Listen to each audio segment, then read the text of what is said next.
The wind rolled over the dry fields, brushing past the broken fence posts and empty troughs. Mary stood alone at the edge of her land, her brown dress clinging to her legs, her fingers clenched around the folded letter she had received that morning. It was official now. In 10 days, the county would seize her ranch unless she could pay what her late husband had owed. She hadn't cried, not when they lowered Daniel into the ground, not when the men from the town started circling her property, like buzzards, and not now as she watched the sun sink behind the hills her husband once rode across. But her silence had weight. It settled around the farmhouse like dust. The house wasn't much, but Daniel had built it with his own hands. The land, hard and cracked as it was, had fed them both for almost 15 years. When the fever took him last spring, Mary stayed. Not because she had anywhere else to go, but because she'd promised. Promised she wouldn't sell, wouldn't give up. And now they meant to take it. The knock came just before dark. Sheriff Whitlow, hat in hand, eyes darting anywhere but hers. He cleared his throat. "Got the final notice, Miss Holloway." She took it without a word. His boots creaked as he stepped back down the porch. "Look," he said, pausing, "I know this ain't fair, but things move fast these days. New money coming in, men with plans." She closed the door without replying. Inside, the air was heavy. Dust motes floated in the fading light. On the mantel sat Daniel's old rifle, and beside it the small wooden box where he used to keep receipts and maps. She hadn't touched it since the funeral, but now, drawn by some quiet pull, she opened it. Inside was a bundle of folded papers, and a single, yellowing letter addressed to her in her husband's handwriting. Her heart quickened. "If anything ever happens to me," it read, "and they come for the land, send word to Ryder. He'll come. He always said he would." She stared at the name. It stirred something old and distant. She'd heard it before. Daniel had mentioned him a few times. A rancher once, a man of the frontier. They'd served together, bled together. Then Cole disappeared, riding off without explanation. Rumor had it he lived like a ghost now, showing up in border towns and outlaw trails, solving trouble with the edge of a stare. Mary sat at the table, heart pounding. "Ryder," she whispered, aloud for the first time. The room seemed to hush. She pulled out a sheet of paper and dipped her pen in the ink. The words didn't come easily, but when they did, they were few. "They're taking the land. I don't know where else to turn." She signed only her name and tied the letter shut. That night she handed it to a passing cattle driver bound south. He didn't ask questions, just nodded and tucked it away. When he left, Mary stood at her porch until the stars burned high, the sound of hooves fading like a memory. Alone again, she stared into the night. She didn't know if Ryder was still alive. She didn't know if he'd come, but she'd sent for him. And sometimes that was all a woman could do. Mary stepped into town 2 days later, the soles of her boots kicking up dry dust on the main road. People didn't look at her, not directly. Some nodded, others turned their heads. She had grown used to that. Ever since Daniel passed, her presence made folks uneasy, like she was a reminder of something they didn't want to face. A woman, alone, holding on to something they thought she should have already let go. She passed the church, locked. The pastor had stopped visiting after Daniel died. "Too far out," he'd said once. She knew better. He didn't want to be caught between loyalty to her and pressure from the land developers. At the bank, the clerk barely raised his eyes when she entered. "You again," he muttered, leafing through papers. "I'm not asking for charity," Mary said evenly. "Just a grace period. 60 days. "Can't give what I don't have the authority to grant." His voice was clipped. "Orders come from Lincoln's men now. You should talk to the buyer. Maybe he'll let you stay on as tenant." "I'd rather burn the house down myself." The clerk looked up, blinking. Mary didn't flinch. "Suit yourself," he said, and returned to his ledger. She left without another word. At the mercantile, whispers followed her as she passed. 2 women near the flour barrels exchanged looks. "I heard she refused to sell. Can you believe it? In her state, What state is that? Pride and foolishness. Mary kept walking, spine straight. She didn't buy anything, just wanted to see how many eyes would follow her. Enough, it seemed, to confirm her suspicion. Word was spreading. The vultures were circling. As she exited, a voice stopped her. Miss Holloway. She turned. An older woman sat in a rocker outside the tailor shop, her hair silver and pinned, eyes sharp as sewing needles. It was Mrs. Adeline Moore, once a friend of Mary's late mother. "You don't look surprised," Mary said. "I ain't. This town's got short memories and long appetites." Mary stepped closer. "They're not just buying land, are they?" she asked. Mrs. Moore shook her head. "They're building a rail spur. Your property's the last piece. And if I lose it, they'll have the line and the money." Mary's jaw tensed. "Who's behind it?" The old woman hesitated. "Name won't surprise you, Councilman Rusk. He's been buying quiet and quick, sent men to run out the families that wouldn't sell." Mary nodded slowly. "And if I fight it, then—" "You better not fight alone." Mrs. Moore reached into her apron and handed Mary a piece of paper. A name was scribbled on it in a trembling hand. Cole Ryder. "I remember your husband talking about him once," she said softly. "Said he was the kind of man who didn't forget a debt." Mary folded the paper without looking. "I already sent a letter." "Then pray he's still alive." Mary started back toward her wagon. Children watched her from behind crates and fences. One little boy mimicked her limp. A girl laughed. She didn't stop walking. Back on the road, wind tugged at her coat. She stared toward the horizon. The days were slipping like water through her fingers. If no help came, the land would be gone, and with it everything Daniel had built. But as the sky turned to rust and gold behind the hills, she tightened her grip on the reins. He had promised. Cole Ryder had promised. And some men, Daniel always said, didn't break their word, even if the world did. The prairie wind had a way of carrying memories. At night, Mary lay awake on her straw mattress, staring at the cracked ceiling, listening, not to the coyotes or the rustle of the wheatgrass, but to silence, the kind that filled a house too long empty. In that silence, the name Cole Ryder hung like smoke in the air. She barely remembered his face. Just a moment, once, years ago, when Daniel had brought him by the ranch, a tall man, worn from the trail, speaking little. He'd tipped his hat to her, eyes shadowed beneath the brim. He hadn't stayed long, said he preferred the company of the horizon to that of people. After that, he vanished. Some said he'd killed a man in Texas, others claimed he ran with bounty hunters. The saloon folk spoke of him like a ghost, someone who showed up when law failed, who spoke justice in the language of fear. But Daniel had trusted him, and that was enough. Mary found herself sitting on the porch before dawn, watching the road as if it might answer her questions. A passing rider tipped his hat, and she stood, hopeful, but it wasn't him. Not yet. Later that day, she returned to the old chest where Daniel kept his war things, maps, medals, letters with yellowed corners and brittle folds.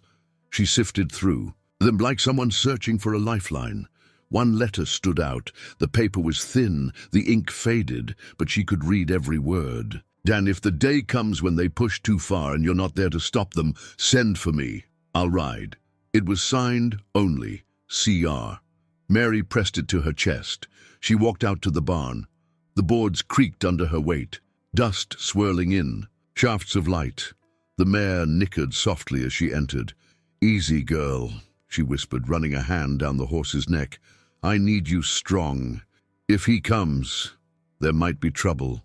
She saddled the horse, rode out to the high ridge, overlooking the property. From there, she could see the full stretch of her land, the stream that once ran strong, the dying orchard, the broken fence where Daniel carved their initials. This wasn't just land. It was the last piece of him she had. Behind her, storm. Clouds began to gather. Back in town, the talk had shifted.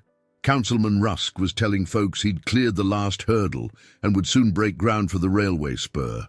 The land that Mary refused to sell would be legally acquired within a week.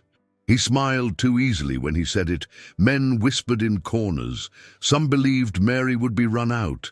Others hoped she'd just vanish. But no one mentioned the name Cole Ryder, because even saying it brought unease. They remembered the stories. A man who rode into a crooked town and left it clean, who faced down 6 men at once without drawing first, who buried his friends but never his promises.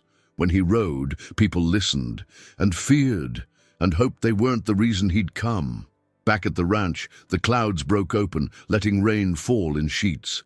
Mary stood in the doorway, soaked to the skin, her eyes fixed on the path. Still no Ryder, but she didn't go inside. She waited. Because when a man like Cole Ryder said he'd ride, the earth itself seemed to hold its breath. 3 days had passed since the rain.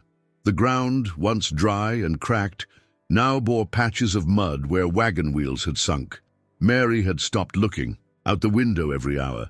The ache in her chest had settled into something quieter, not hope, not quite despair either, just waiting until the dogs barked. She was in the barn, feeding the mare, when the sound cut through the morning like a knife, low, sharp, urgent, the kind of bark that said something. Someone was coming. Mary stepped out slowly, wiping her hands on her apron. A rider was approaching from the south ridge, alone, a black coat flapping behind him, dust curling around the hooves of a tall bay horse. He didn't gallop, he didn't rush. He just came steady, like a man with no need to hurry because he knew the ending had already been written. As he got closer, she could see the details, the worn boots, the rifle tied across his saddle, the thick layer of trail dust covering everything but his eyes. Eyes sharp as flint, cold but not cruel. Cole Ryder hadn't changed much. He pulled the horse to a stop at the gate. For a moment, neither of them spoke. Then he dismounted. Mary swallowed hard. "You came. I said I would." His voice was rough, low, dry, with the weight of years spent not wasting words. "I wasn't sure if you were alive." He gave a faint shrug. "Most days I ain't sure either." Mary stepped forward, the mud sucking at her boots. "They're taking it, the land, all of it. Daniel's gone. I'm alone here." Cole looked around, at the broken fences, the tired house, the windmill, creaking in protest. "You held it longer than most would have." "I didn't do it for pride." "I know." He reached into his coat and pulled out a flask, offered it. She shook her head. "I didn't ask you to come fight my battles." "No," he said, "but Daniel did." He stepped past her then, moving toward the porch like he still remembered where everything was. Mary followed. Inside, the air was heavy. He set his hat on the table, looked around once, then sat like it was his own kitchen. "You know who's behind it?" he asked. "Councilman Rusk. He's using the law like a whip. Got the sheriff in his pocket. The bank, too."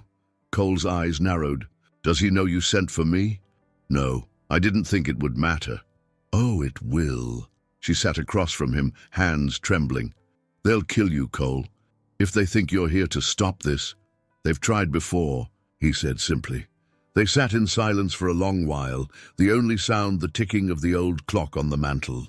Finally, Mary asked, "Why did you vanish after the war? Daniel always said you just disappeared." Cole looked at her, and for the first time, something cracked behind his eyes. Too much blood, not enough forgiveness. Mary nodded, understanding more than she let on. Outside, the wind shifted. A storm was coming again, not of rain, but of men, of paper and power and bullets, and this time she wouldn't face it alone. By morning, word had spread like brush fire. A man matching Cole Ryder's description was seen riding into town, alone, silent, the kind of man who made doors close early and tempers burn slow.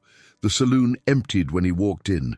He didn't order a drink, didn't speak to anyone, just stood there, letting his shadow fall across the floorboards like a warning. Then he turned and walked out, leaving behind whispers and shaken glances. At the sheriff's office, Cole stood just outside the door, arms crossed. Sheriff Whitlow looked up from his desk and froze. "I'm not here to make trouble," Cole said. "Not unless you are." The sheriff cleared his throat. "I know who you are." "Then you know why I'm here." Whitlow leaned back in his chair. "I also know this town's changed. Councilman Rusk runs things now. Has the paperwork, the signatures, that land's as good as his." Cole stepped forward. "Paper doesn't hold the same weight as a man's promise. Daniel Holloway died with that promise in his hand. You can't stop what's coming." Cole's voice dropped. "I can slow it down." Back at the ranch, Mary sat by the window, clutching Daniel's old Bible. It had been months since she'd opened it, but today the worn pages gave her comfort. She didn't read, just held it, like an anchor. When Cole returned, she didn't ask what he'd done. He tossed a satchel on the table. Maps, property lines, deeds. Rusk is using forged filings. Mary blinked. "You got all that in one morning?" "I asked the right people." "And they just handed it over?" "I asked loud enough." He leaned back in the chair. "But it won't be enough. We need someone who remembers. A witness." Mary's mind went to the woman outside the tailor's shop. "Adeline Moore," she said. "She used to work at the courthouse." "Before they pushed her out," Cole nodded. "We visit her tonight." That evening, they rode into town under the cloak of dusk. Mary wore her shawl low, Cole his hat lower. Mrs. Moore answered with a frown, then softened. "Thought you were dead." "Not yet," Cole said. "We need your help." Inside, she served them tea and opened an old ledger she'd kept hidden for years. Handwritten notes, notations in the margins, proof that the land had been granted to Daniel legally, with no room for dispute. "They'll say it's inadmissible," she warned. "They can say what they want," Cole replied. "But when the people see it, the lie falls apart." Adeline closed the book and looked to Mary. "You're lucky he came back for you," she said softly. "Most men ride away and don't look back." Mary smiled faintly. "He's not most men." Back on the ranch, the air had changed. Cole sat on the porch, rifle resting on his lap. Mary joined him, wrapped in a blanket. "They'll come sooner than later," he said. "I know. You scared?" She looked out into the night. "Only of losing it all without a fight." Cole nodded. "Then we fight." No more needed to be said. The next morning, Mary awoke to the sound of distant hooves and distant thunder. But it wasn't the weather rolling in. It was men. Cole had risen before dawn. She found him saddling his horse, the rifle slung across his back, jaw tight. "Where are you going?" she asked. "Rusk holds a meeting today, Land Commission. He thinks no one will challenge him." "And will you?" "I'll make sure he knows someone's watching." Mary touched his arm as he mounted up. "Be careful." He looked down at her for a moment, unreadable. Then he nodded and rode off. In town, Rusk stood at the front of the courthouse steps, flanked by men in fine coats with slicked hair and papers rolled under their arms. He addressed a small gathering of townsfolk with a smooth voice and practiced charm. "Progress is coming, folks," he said. "The railway means prosperity, and that means hard decisions. We honor the past, but we build for the future." There were polite claps. Then Ryder walked through the crowd. The noise died instantly. He didn't push, didn't shout, just walked to the front and stared at Rusk. "I've seen you before," Rusk said, narrowing his eyes. "You were a ghost story when I was still playing cards behind the saloon." Cole said nothing. "You here to stir trouble, Ryder?" "I'm here because you're stealing from the dead," he said evenly, "and from the woman he left behind." Rusk's expression soured. "This is a matter of law." "No, it's a matter of lies." Cole reached into his coat and pulled out the copied deeds and Adeline's notes. "I got enough here to start whispers. And if that don't work, I've got time to make the truth louder." Rusk stepped down from the courthouse, facing him toe to toe. "You think you scare me?" Cole didn't blink. "No, but I scare the men that protect you," the townspeople murmured. Rusk saw it. His smile faltered. He waved his men forward. "Show Mr. Ryder the road out of town." But none of them moved. Cole turned and walked away. That night, word spread like fire through dry brush. People spoke of forged documents, of quiet bribes, of Cole Ryder standing alone before the council and not flinching. At the ranch, Mary waited on the porch. When Cole returned, his face was calm, but Mary saw the storm in his eyes. "They won't stop," she said. "No," he replied, "but now they'll know we won't either." She brought him a basin and cloth. As he washed the trail dust from his hands, she sat beside him. "I forgot what it felt like," she whispered, "to feel safe." Cole didn't look up. "You're not safe yet, but I will be." He finally met her eyes. There was something in his expression, something softer than steel, older than fear. For the first time in weeks, she allowed herself to believe that maybe, just maybe, she wouldn't have to face this world alone. Night came heavy. The stars hid behind thick clouds, and the wind howled like it knew what was coming. Mary lit a lantern and placed it by the front window. Cole sat sharpening his knife at the kitchen table. The rasp of steel against stone, the only sound between them. "You think they'll come tonight?" she asked. "They know time's against them," he said. "Desperate men don't wait." She crossed her arms, holding her elbows. "If they come shooting, they'll be met with more than they expect." There was no bravado in his voice, just certainty. Like he'd said it before, to other people, in other towns that had forgotten what right and wrong used to mean. Around midnight it happened. First the dogs barked, furious and wild. Then came the crunch of hooves in gravel, 4 horses, maybe 5. Then voices, low, drunk, laughing. Mary's breath caught as Cole stood, rifle in hand. "Stay here, and don't tell me to hide." He didn't argue, just opened the door slowly and stepped out into the dark. Mary followed, staying by the porch beam, heart pounding. The men dismounted near the barn. One carried a torch, another had a shotgun, hanging from his shoulder. They didn't notice Cole at first. He was just a shadow among shadows, until he spoke. "You lost." The torch turned, casting orange light over his face. "Well, hell," said the man holding it. "Thought you were just a story." I Cole said. "The kind with a bad ending." The man raised the torch higher. "We're just here to give the lady some encouragement. Tell her it's time to move on." Cole stepped forward. "Drop the torch." The man hesitated. "I said drop it. 1 second, 2. Then the torch hit the dirt. Cole raised his rifle. "You come on this land again, and you leave in a box." The others shifted nervously. One started to reach for his weapon, but froze when Cole's rifle clicked. "You sure you want to be first?" Silence. Then they turned. One muttered something under his breath, another spit on the ground, but they rode off. Back in the house, Mary poured water into a basin. Cole sat down and wiped sweat from his brow.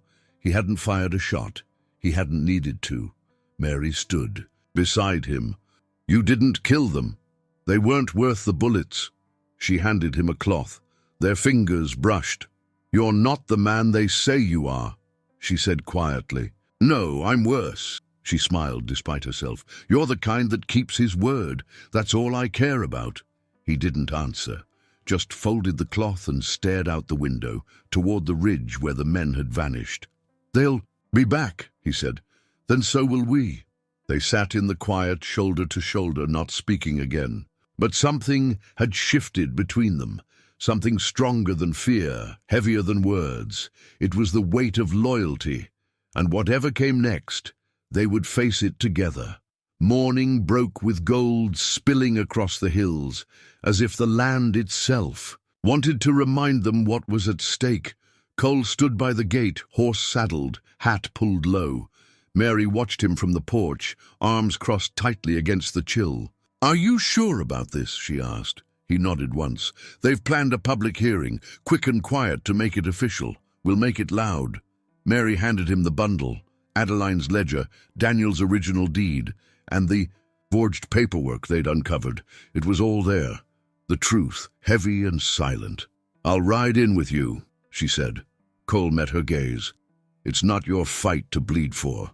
It's my land, my name, I'll bleed if I have to." He didn't smile, but his silence said he respected her more than any words could. They rode side by side into town. As they approached, townsfolk turned. It was impossible not to notice them. Mary, upright and proud, Cole grim and silent beside her. The council hall was already packed with locals, Rusk's men, and onlookers with nowhere else to be. Inside, Rusk stood at the front with a smug expression, speaking to a panel of men who barely looked up from their ledgers. "This land," he said, holding up the forged deed, "has no rightful heir capable of sustaining it. For the good of the town and the future railroad, it must change hands." He didn't notice the door open, didn't notice the silence that fell behind him, until Cole Ryder stepped into the aisle. Rusk froze. His jaw twitched. "You have no authority here," Rusk spat. "You're not a citizen, not even a landowner." Cole held up the real deed. "I have the authority of truth." Mary stepped forward beside him and laid the documents on the council table. Adeline Moore stood from the back row. "I served this town for 20 years. Those are real. What Rusk carries is fiction." The room stirred. Cole turned to face the people. "This isn't just about land. It's about what kind of town you want to be. The kind that sells out widows for rails, or the kind that remembers who built the fences and tilled the fields." Rusk laughed bitterly. "This is a circus." "Then why do you look like the clown?" Mary said quietly. Gasps rippled through the crowd. Rusk stepped forward, red-faced, but one of his own men tugged his sleeve. "They're watching," he hissed. The council, cornered by the evidence and the crowd's growing unrest, whispered among themselves. Finally, one of them cleared his throat. "The council finds that Mrs. Holloway is the legal and rightful owner of the land." There was no applause, just silence. The kind of silence that settles when wrong is finally made right. Rusk stormed, out followed by no one. Mary stood motionless, not fully breathing. It was over. Outside, the townsfolk slowly emerged. Some nodded to her, some avoided her gaze, but they knew, and she knew they'd never forget. Cole untied the horses, helped Mary up into the saddle. "Where to now?" she asked. He looked toward the horizon. "Back home." The ride back to the ranch was quieter than Mary expected. The sky was blue, the wind easy, but inside her, a storm had settled. Not fear, relief, the kind that makes you tremble once you realize you've stopped bracing for the next blow.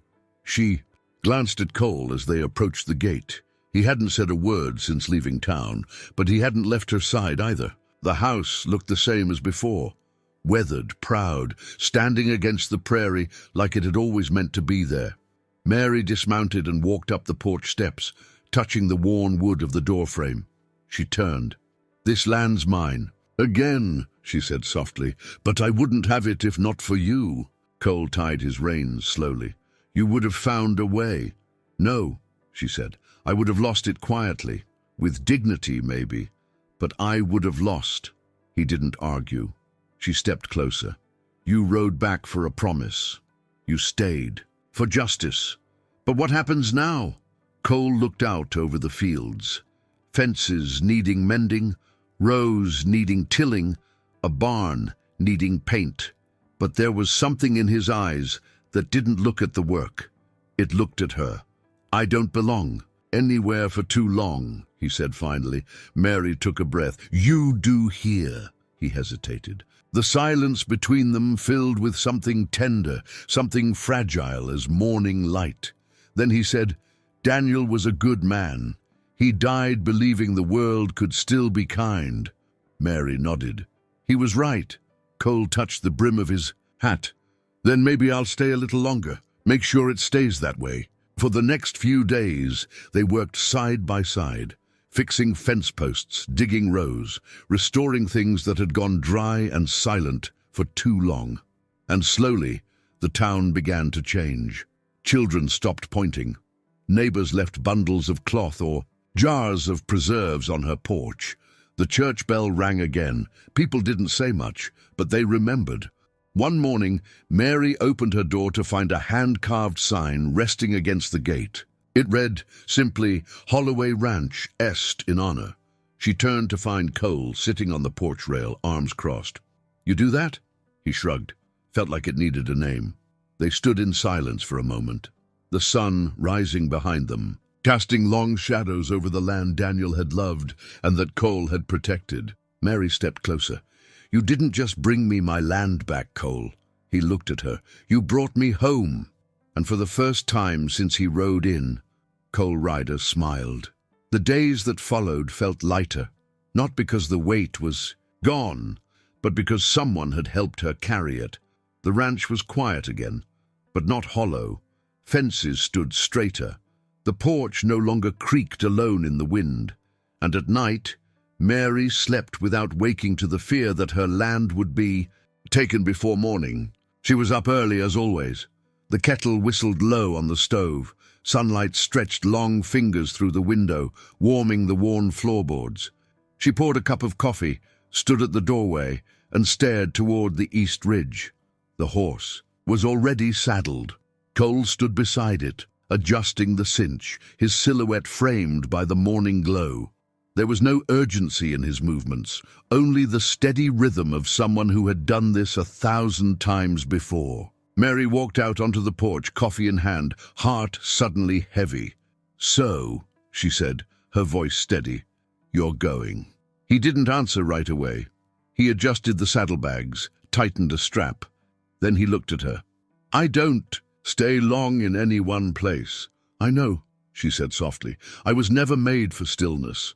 She nodded. But you held this place still long enough for it to stand again. He gave the faintest nod. That's why I came. She walked down the steps, stopping just a few feet from him. You could stay, not forever, just long enough to see the wheat come in. Cole looked out over the fields, rows freshly planted, soil dark and alive again. He breathed in deeply, as if trying to take something of it with him. I'd like that, he said, but someone out there's where you were a few weeks ago, and they don't have anyone yet. Mary's gaze dropped. Her fingers tightened around the ceramic cup. You always ride toward trouble? No, he said. I ride toward promises. She smiled a little, despite the ache. Well, you kept yours. He pulled something from inside his coat, a folded piece of paper worn at the edges. Daniel's letter. I never kept much, he said. But this stayed close. He handed it to her. She took it slowly, pressing it to her chest. I never said thank you, she whispered. You didn't have to. He mounted his horse with a quiet grace. Mary stepped back as the animal shifted beneath him. Will you come back? He looked down at her, the brim of his hat shadowing his eyes. If you ever need me, you won't have to ask. She watched as he turned the horse westward, the wind lifting his coat, his figure growing smaller with each step. No one else in town saw him leave. No one else needed to. When he disappeared beyond the ridge, Mary stood alone in the golden quiet. But she didn't cry. She turned toward the house, her house, and crossed the threshold like someone returning from war. The coffee had gone cold, but the room was warm. The air didn't feel empty anymore, just still. She picked up Daniel's Bible from the shelf, placed the letter inside it, and set both on the kitchen table. Outside, the wooden sign Cole had carved stood firm at the gate. Holloway Ranch, Est. In honor, Mary placed her hand over her heart and smiled. She had her land. She had her name. And somewhere beyond the horizon, the man who kept his promise was riding on to keep another.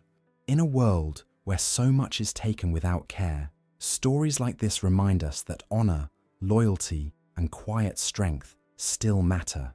If this tale moved something in you, if it made you believe, even for a moment, that good people still ride for what's right, share your thoughts in the comments below. And if you want more stories that restore your faith in what's just and true, don't forget to subscribe. We're glad you're here.